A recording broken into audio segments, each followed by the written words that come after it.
Thinking about selling, trading in, or giving away your iPhone, here's how to erase and reset it back to factory settings safely.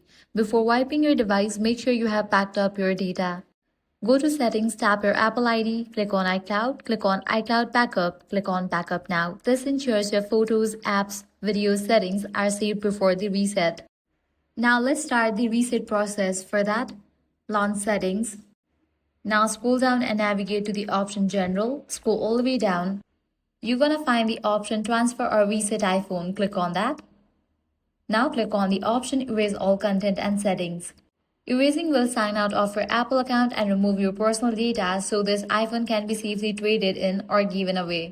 The following items will be safely removed from the iPhone: apps and data, Apple account, Find My, wallet, and eSIM.